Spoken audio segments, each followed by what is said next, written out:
Kfir et Ariel Bibas, Courir pour les otages version Kids.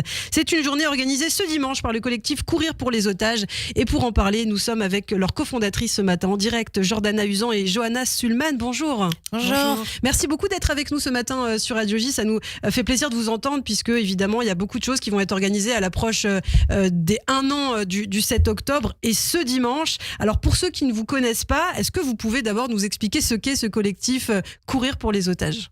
Oui, bonjour Elena, merci de nous avoir invités. Donc le collectif Courir pour les otages s'est créé au lendemain malheureusement des événements du 7 octobre. On a eu l'idée de créer ce collectif et de monter des actions pour rendre les otages plus visibles. On est pour les cofondateurs, plusieurs à être sportifs, à être coureurs, à participer à des courses. Et l'idée était sur ces événements de montrer les otages. C'est comme ça qu'on a participé aux 10 km de la Tour Eiffel en décembre l'année dernière, où on a réuni plus de 400 coureurs et où on a porté des t-shirts Bring Them Home Now avec les affiches des otages dans le dos. C'est comme ça que cette initiative s'est montée. On a renouvelé l'opération en janvier pour les 100 jours et malheureusement, on est de nouveau de retour ce week-end pour, en cette rentrée scolaire, faire parler de Kfir et Ariel notamment. Aujourd'hui, vous êtes combien de membres justement dans ce collectif Courir pour les otages ? On est entre 800 et 1000 membres à peu près. Quand même. Oui, on a du monde, on a des coureurs. C'est ça. Mais c'est intéressant parce que finalement, la course, on voit que c'est quelque chose qui fédère énormément. Comment vous expliquez ça, le fait que courir finalement, ça puisse apporter aussi un message, ça puisse être un symbole ?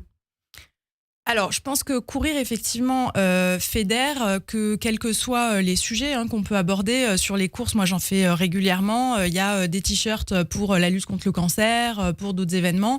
Donc, courir, c'est un message, c'est du sport, c'est du bien-être, etc., évidemment, mais aussi aujourd'hui, dans ce combat de la libération des otages, ça permet de donner de la visibilité dans un contexte qui est différent aussi.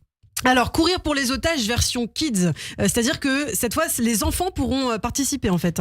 Alors depuis le 7 octobre, c'est vrai que les enfants n'ont pas eu pour l'instant beaucoup la parole. C'était compliqué de trouver un format qui puisse leur correspondre. Le sport, ça fédère tout le monde. Le sport, c'est un message qui est apolitique et le but, c'était vraiment de faire entendre la parole de ces enfants.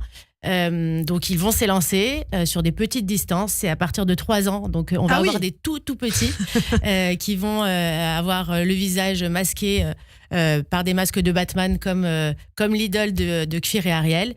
On pense qu'il faut leur donner la parole. Pourquoi ? Parce que pendant 1 an, ils ont vu leurs parents se mobiliser, ils ont vu des photos d'otages et ils ont eux aussi envie de faire partie de ce combat et on se souvient tous en fait de notre première manif où nos parents nous ont traînés dans le passé. C'est aussi ils sont aussi porteurs de mémoire de notre génération.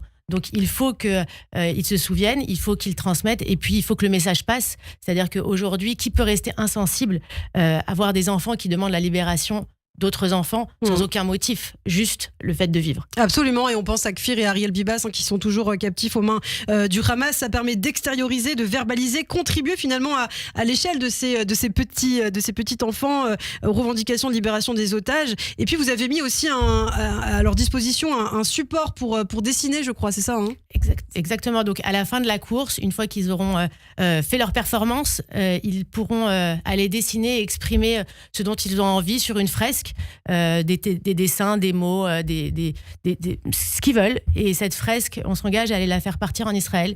Elle sera déposée soit sur la place des otages, sur le Kikar Dizengoff, mais au moins ils laisseront une trace de cette laisser une trace, événement. Transmettre. Alors, si on est intéressé rapidement, ça se passe où et comment participer ? Alors, ça se passe dans l'Ouest parisien. Le lieu, on le communique aux inscrits. Donc, il suffit de nous envoyer un mail courirpourlesotages@gmail.com ou de nous contacter sur les réseaux sociaux, sur Instagram, sur Twitter. On est actifs, on répond. Et en plus, d'ici dimanche, puisque ça va passer vite, on est tout à fait présent pour répondre à toutes les demandes d'inscription. Très bien. courirpourlesotages@gmail.com, ce sera le matin, je crois. C'est ça, c'est le matin à partir de 10h30. Et vers entre midi et 13h, ce sera terminé. Donc, de quoi occuper les enfants la matinée avant de partir faire la sieste. Avant de faire dodo, effectivement. Merci beaucoup, merci Jordana. Merci, Johanna, d'avoir été avec nous. Courir pour les otages, une belle initiative, bien sûr, pour se rappeler, se souvenir de ces otages qui sont toujours captifs à Gaza, toujours 101 dans la bande de Gaza.